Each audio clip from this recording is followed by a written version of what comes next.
নমস্কার, 7 epic news নেটওয়ার্কে আপনাদের স্বাগত। অবশেষে ডুরান্ড কাপের সেমিফাইনাল এবং ফাইনাল যুব ভারতীতেই করার অনুমতি দিল পশ্চিমবঙ্গ পুলিশ। ডুরান্ড কাপের এই ম্যাচগুলি কলকাতাতেই হওয়ার কথা ছিল।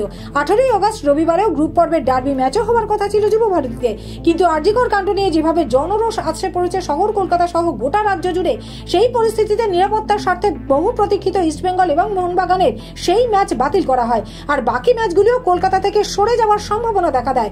আর ডার্বি বাতিল করার পরেই ভারতীয় ফুটবলের ইতিহাসে প্রথমবার কলকাতার 3 প্রধান দল একসাথে ডার্বি ম্যাচ বাতিলের পাশাপাশি আরজিকরের নির্যাতিতার বিচারের দাবিতে পথে নেমে প্রতিবাদ জানায়, যে বিরল দৃশ্যের সাক্ষী থাকে গোটা রাজ্য সহ দেশবাসী। এরপর মঙ্গলবার কলকাতার প্রধান 3 দল ডুরান্ড কাপের ম্যাচগুলি কলকাতাতেই আয়োজন করবার জন্য যৌথভাবে ডুরান্ড কমিটির কাছে আবেদন জানায়। তারপরেই আজ ডুরান্ড কাপের 2টি সেমিফাইনাল এবং ফাইনাল যুব ভারতীতেই করার অনুমতি দিল পশ্চিমবঙ্গ পুলিশ। তবে এক্ষেত্রে চূড়ান্ত সিদ্ধান্ত জানাবে ডুরান্ড কমিটি। ওপর থেকে হুড়মুড়িয়ে নেমে আসছে পাথর মাটি। পূর্ব সিকিমের সিটামের কাছে এই ভূমিধসের জেরে ধূলিসাৎ এনএইচপিসি পাওয়ার হাউসের 2টি বিল্ডিং। প্রাকৃতিক দুর্যোগের জেরে যেমন ক্ষতি হয়েছে জলবিদ্যুৎ উৎপাদন কেন্দ্রের, সেই সঙ্গে চাপ পড়েছে নদীর ওপর। দেখে নেব সেই ভয়াবহ দৃশ্য।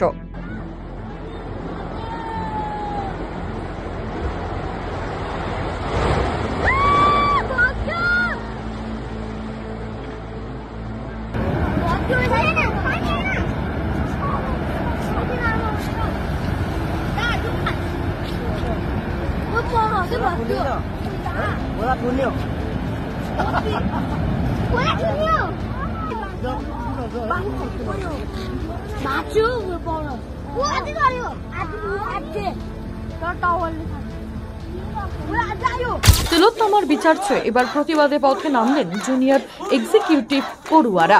এদের নির্ধারিত কর্মসূচি অনুযায়ী হাওড়ার এক বেসরকারি কলেজের পড়ুয়ারা হাতে প্ল্যাকার্ড নিয়ে প্রতিবাদ মিছিলে সামিল হন। উই ওয়ান্ট জাস্টিস সহ একাধিক স্লোগান শোনা যায় তাদের গলায়। ইছাপুর থেকে মিছিল শুরু করে কদমতলায় গিয়ে শেষ হয়। দেখে নেব সেই ছবি।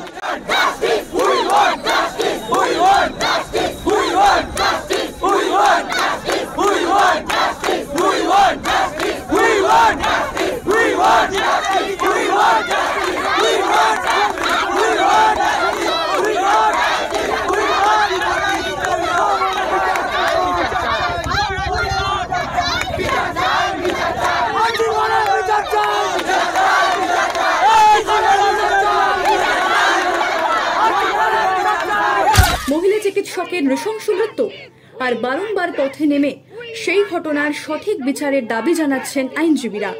এবার পথে নামলেন বারুইপুর বঙ্কিম স্মৃতি ফৌজদারি আদালত বার অ্যাসোসিয়েশনের সদস্যরা। এদিন বারুইপুর মহকুমা আদালত থেকে শুরু হয় এই প্রতিবাদ মিছিল।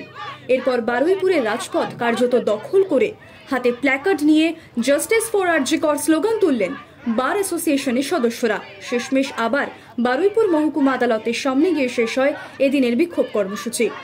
সুপ্রিম কোর্ট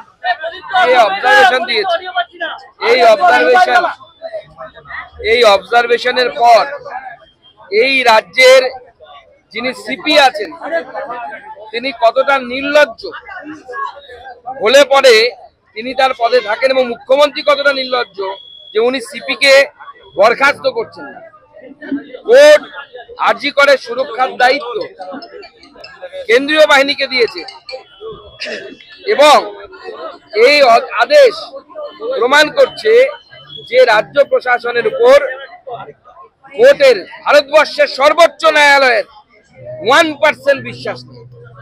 এরপরেও নির্লজ্জের মতো আমাদের মাননীয় মুখ্যমন্ত্রী তিনি তার পদে বসে আছেন, এবং তাই তিনি তার আদরের সিপি কে কোলে নিয়ে ঘুরে বেড়াচ্ছেন।